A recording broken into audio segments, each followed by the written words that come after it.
Hello, welcome to Garden Chronicles. I'm James David, and today I will be talking about Anthurium Crystallinum and how I care and cultivate them in my tropical garden.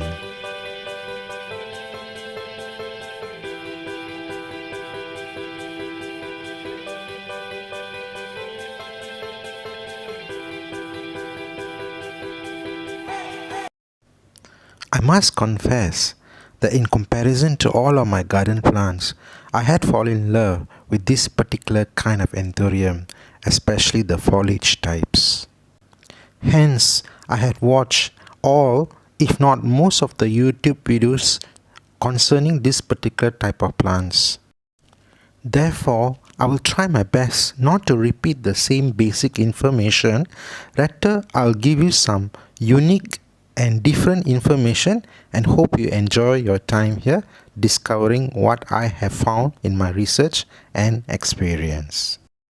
Firstly, I would like to talk about the origin of this particular Anthurium.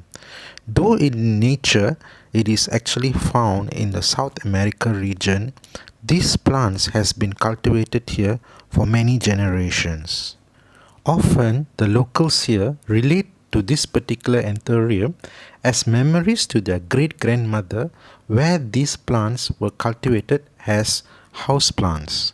Also, I have seen a particular black and white ancient photograph where this particular plant is adorned on a stage in a wedding ceremony, fitting to a grand gesture that says that it is for a king for a day. So I must say that it is sort of like an heirloom plant here, both here in Malaysia and also in Indonesia. Perhaps, in my opinion, where the Portuguese or the Dutch colonized the Indo-Malaysia region, these diplomats would have brought these plants as house plants, hence it may be passed down from generation to generation. When it comes to plant characteristics, it may appear to be a little bit confusing, especially when you look at the leaf structure, where Anthurium have the tendency to be able to crossbreed among its own species. However, in general terms, when it comes to Anthurium crystallinum, it is basically the shape of the leaf, that it has the appearance of a uniform spade-like shape, more like a stretch at a heart-shaped leaf. Another factor is the appearance of the silvery iridescent mark along the leaf veins. The texture is very velvety and very much softer and fragile to touch in its thickness in comparison to Magnificum and Calaverinium. In fact, I had found Anthurium Magnificum and Crystallinum had been considered to be these heirloom plants and had been hybridized when crossbred between them many times over.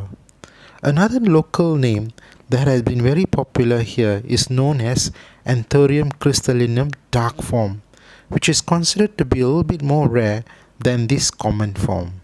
Another main feature concerning Anthurium Crystallinum is to be able to identify the red lining perimeter border found visible appearing on the new leaf fronds. As you can see, the leaf is very much fragile, almost transparent like. Only Anthurium crystallinum has this feature where the new leaf tend to become very fragile like and almost transparent. Magnificum, however, is very much hard and may not have the red lining. So this is one of the things that you must able to notice when it comes to Anthurium crystallinum. Another factor here is that when it comes to hybridized Anthurium, they can be a little bit tricky, especially when you crossbreed between Magnificum or Calarinium. Most cases, when it comes to crossbreed between Magnificum, you will find that there will be a slight dot in appearance at the center of the leaf. In most cases, even this particular part, the veins may be prodded out. So when it comes to the normal common Anthurium Crystallinum, this is what you actually will find and you will see. Any other features apart from this, may note that it is a hybridized version. The red lining, however, tends to disappear when the leaf turns to become more matured. Unlike most other types of Anthurium, this particular type is actually very fragile. You can actually take note that if there's a cat that managed to scratch, or you end up accidentally bruising the leaf or bend the leaf, it will be a permanent damage on the leaf. Hence, do take an extra caution to consider that. Keep them in a place where the leaves do not get damaged either by strong wind or rain downpour. And in most cases, you will find that this type of Anthurium only produce at most 2 to 3 leaves in its cycle. Hence, do take great care not to damage them, especially these types. Do take note that Anthurium Crystallinum tend to have a colony type of plant growth structure, and also they tend to have red tones at the crown center where the leaves are formed. Another factor here is that the leaf petiole is in a round shape and has a slight bump at the top of the leaf. In most cases, Anthurium Crystallinum has a more of a medium sized kind of a plant, whereas Magnificum is far more larger. Coming to the secret of growing Anthurium Crystallinum in a lush form is actually the potting mix. As you can see, most of my Anthurium plant has new leaf in formation, and I find that the potting media is one of the most important key for this particular success. In most cases, many people have their own special style of using their unique potting mix. I am actually using compost at the bottom, the base, followed by layers of coconut chip and topping up with river sand to hold the whole plant structure. And this is my style of growing Anthurium Crystallinum. I find that this particular potting mix works best in my garden condition. Often I find some gardeners use leca or perlite or some mix to use what works best for your garden condition. I must say the initial planting where the plant is propagated via cutting, this goes through stress and took many months, almost 5 to 6 months, to see any new growth or improvement. Hence, I must say that it is truly a patient-bearing plant. A lot of patience is required to cultivate this particular Anthurium.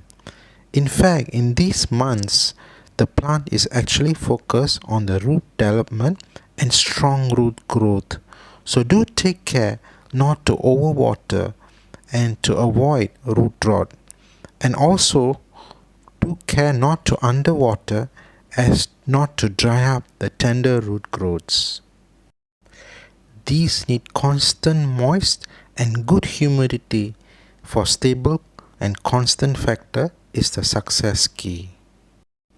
I'm actually showing to you all my small potted plants where I actually have planted them, and because of the cuttings are small, I have actually left the spent leaf without trimming them off. When it comes to lighting, I'm actually placing them in a bright shaded area, and it is very much in a condensed position as you can see it here. Especially placing all this Anthurium in nook and crook and corner in between plants.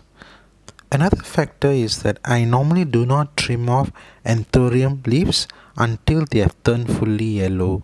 In most cases, you can find that there are slight damages appearing where at the tip of the leaf and some of the leaves are fully formed. In some of the things got side burn marks. So this is one of the things that I noticed about Anthurium. They do take a beating where in most cases where the leaf tend to become easily damaged. So I find that it's not to worry about it, you just handle it as what takes place. Here I want to show to you my whole stack of colony plant here, which I can see roughly about 20 plants that is actually growing as one plant. I also found that some gardeners tend to trim off all these plantlets and plant them separately, and I find that when you lack of space and there is not much of disturbance that taking place and you find that the plant is growing very well, I would suggest not to disturb them, because I find that the leaf tend to grow much more larger and they may appear to be very healthy looking. And my main concern here is by trimming and removing them may cause them to become stressed and may stunt the growth. If you can see clearly over here that the roots have actually grown much more on an aerial position, where it is actually sitting on the coconut chips, and somehow they actually have embedded very strongly, and I find that this is actually very healthy looking. And this is what I want to recommend to you, to use coconut chips, as they are a very strong, fast growing root medium for this kind of anthurium. Another factor that I've noticed here is repotting. If you intend to repot, you may have to cut them off and replant the whole thing, or you can actually replant the whole thing. But as for me, I find that once they are actually happy in this kind of condition, they may last at least for another 3 to 4 months. In some cases, I have noticed that Anthurium do tend to change and morph the size of the leaf or the characteristics when they have become far more matured within 3 to 5 years time. So I'm actually observing the plant, as this plant is actually in my hands just for 1 to 2 years time. We can see over here that this particular leaf has been damaged and very much spent and beaten up. In my condition, my garden condition, I normally do not trim off the leaf, as I find that the plant growth is very much slow. In most cases, new leaf appears to take place once a month. Hence, I find that leaving them be as it is works best in my garden condition. Another rule of thumb is to trim off the leaf when half of the leaf is already been spent. So do work out what best for you. If you can see over here, everything of this particular leaf is actually gone. In the beginning, there was no new leaf, and this was all there was. I have had experimented on them, where I trim off all the damaged leaf, but none of the new leaf shoots came out. So it is actually a trial and error situation when it comes to crystallinum. Do check and see, because when it comes to Anthurium crystallinum, they do behave differently in different garden condition. Other than that, I'm actually using foliar fertilizer diluted half a strength on a weekly basis, and I find that it actually helps the plant to grow in a stable condition. Well, that's about it. I have come to my conclusion of my video. If you have any questions, do put them in the comment below, and I try my best to answer them as my best ability as possible. I would truly appreciate if you can click like and subscribe and support my channel. Until then, see you again in my next video. Have a nice day and take care. Bye.